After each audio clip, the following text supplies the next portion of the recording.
Eu acho que a gente está vivendo aqui no Brasil uma espécie de contra-revolução conservadora e de direita, que começou lá atrás. E que o Lula ganhou por quê?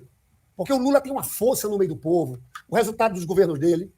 Lula ganhou a eleição, mas essa contra-revolução conservadora continua avançando. E eu falo, quando eu digo contra-revolução, é o seguinte, porque tem uma lógica, são valores dessa extrema-direita, que eles vão, organização de base, que eles vão fazendo, ataque sistemático às instituições. Então, eu acho que a gente, nós, o nosso governo, a gente tem que entender que nós não estamos vivendo naquele momento de democracia, quando a gente disputava, Tereza, com os tucanos. E olha, nós ganhamos uma eleição, perdemos a outra. Eu acho que nós temos que ter a seguinte estratégia, o governo tem que dizer o seguinte, nós não podemos, esse governo não pode dar errado, tem que dar certo. Nós temos que eleger Lula. Se isso for estratégia, a gente tem que ajustar os botões lá embaixo, na economia, na política, porque, veja bem, essa eleição que a gente está vivendo vai ser decisiva para o próximo. O que é ajustar os botões, deputado? Eu acho que é o seguinte, Tereza, eu acho o seguinte, se a gente diz, nós vamos ganhar essa eleição em 2026, nós não vamos deixar porque é trágico a extrema-direita ganhar. Se a extrema-direita ganhar, nós vamos ter 30 anos de uma coisa terrível. Assim, retrocesso. Se a gente diz isso, nós vamos dizer o seguinte, aqui é como se fosse a gente guerra. Então, a economia vai ter que crescer mais? Vai. O que é que a gente vai fazer? Tem que melhorar a coordenação política. A gente, às vezes, está entregando, eu vejo coisas do PAC, a gente está entregando para prefeituras bolsonaristas sem capitalizar politicamente, sem o Lula capitalizar, entendeu? Tem que ter um processo também de fortalecimento. A gente tem que... Pois é, tem que carimbar as obras não estão sendo carimbadas com o governo federal. Eu tenho recebido isso de prefeitos, de gente do interior de Minas que me conta. A obra não tem carimbo federal. Tereza, lá no Rio de Janeiro tem um município, São Gonçalo, que é um prefeito bolsonarista, xinga Lula todo dia. O Lula, em dezembro, liberou para ele uma pancada só para a máquina da saúde média e alta complexidade, 164 milhões. Entrou em dezembro. Tem que pelo menos chamar o cara para tirar uma foto. A gente aqui. Ele ficou calado, ele disse que é dele. Mas é o que mais está acontecendo, entendeu? Está parecendo que a gente está com a visão daquela republicana, como se a gente estivesse vivendo 2003, 2004. É como se... Não é aquele primeiro mandato do Lula. Nem nós estamos numa guerra.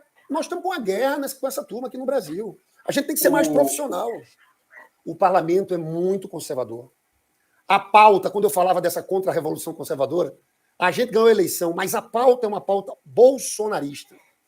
E aqui é o seguinte, a gente tem que melhorar a nossa articulação política, tem que se organizar um pouco mais. Eu acho que a gente cometeu erros lá no passado, que a gente tem que ter organizado uma base nossa. Foi um pouco terceirizado para o Lira. Mas o que eu acho que a gente tem que fazer? Tem que se organizar aqui, mas o problema não é aqui. A questão central é que a popularidade do Lula vai ser fundamental na relação com o Legislativo também. Então, nós temos que... O Lula tem que ser forte. Se o Lula é forte no meio do povo, a gente se blinda aqui.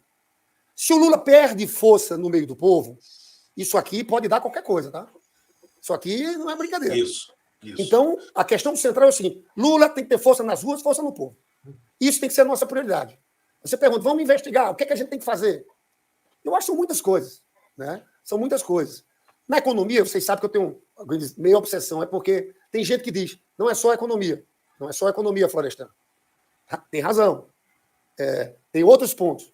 Mas me diga o seguinte, onde é que a gente ganha deles? Na economia, no bem-estar do povo. Na economia e nos projetos. Agora, e no social por decorrência da economia. Né? Economia. Eu estou querendo dizer que na pauta eles ganham da gente a pauta de segurança, eles botam a boa, eles botam aquela pauta dele, eles vão naquela de... Então a gente tem que ter um crescimento, na minha tese, eu posso dizer para você, qual é o crescimento, isso aqui não é um número exato, que sustente politicamente o nosso projeto. Os 8 anos do governo Lula, o crescimento foi de 4,1% por ano, a média. Em 2009 teve recessão, ou seja, tinha anos que era 5%, chegou a 7,5%. Né?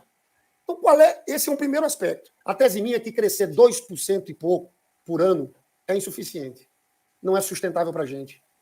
E eu sinto falta. Sabe quem mais fala de crescimento no governo Lula? O próprio Lula.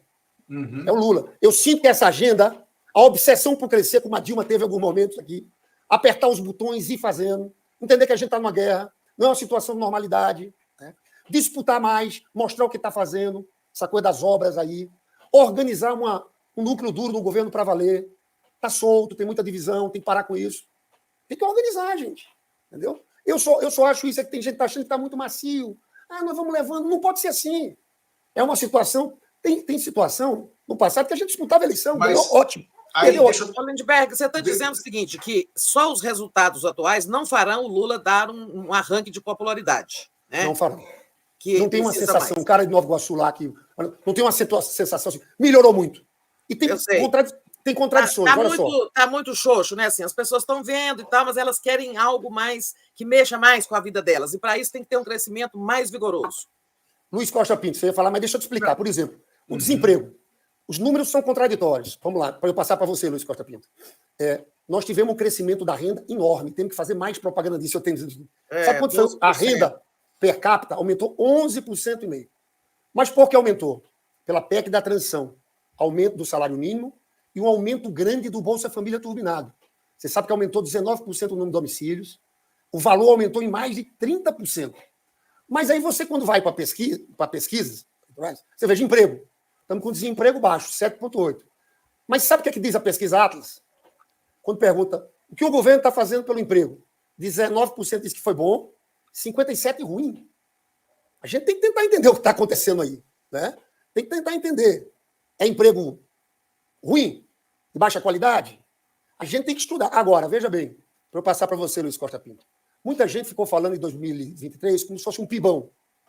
2,9%, o mercado previa 8%. Não foi. 0,8%. O mercado previa 0,8% e acabou 2,9%. Não dá para comemorar isso, a gente tem que tentar mais. Desses 2,9%, 0,9% foi carregamento estatístico do outro ano. Então o crescimento foi 2%. Desses 2%, Tereza, a maior parte, 45%, foi agropecuário e petróleo e gás. Agropecuário pega uma parte do país só. O cara que está na região metropolitana de São Paulo, o crescimento foi menor. Terceiro e quarto trimestre, o crescimento foi 0%. Eu acho que a gente tem que acelerar isso aí. Eu estou achando que a gente está muito tranquilo. Você está angustiado, né? Eu estou angustiado porque eu ando nas ruas, eu vou na Baixada, eu vou em Nova Iguaçu, eu estou vendo. O que eu estou dizendo para vocês é que eles estão construindo um movimento revolucionário de direita aqui no país, que a gente chama de contra-revolução, porque isso não é revolução. A contra-revolução de direita é algo muito forte que a gente está vendo. E eu acho que talvez o governo não tenha acordado que a gente tem que lutar mais politicamente, tem que melhorar na comunicação, tem que ter uma disputa política cotidiana. O que esses caras fazem? Vamos lá, Luiz Costa Pinto. Há 2 meses atrás teve o depoimento do comandante, esse meu óculos está torto, eu estou incomodado, teve o depoimento do comandante do Exército de Bolsonaro e do comandante da Aeronáutica, que confirmaram aquela tese da minuta do golpe, que confirmaram que tinha um plano para anular as eleições, um plano para prender Alexandre de Moraes. 2 meses depois, esses malucos dessa extrema-direita estão aqui no Brasil fazendo impor uma narrativa de que o Alexandre de Moraes é um ditador.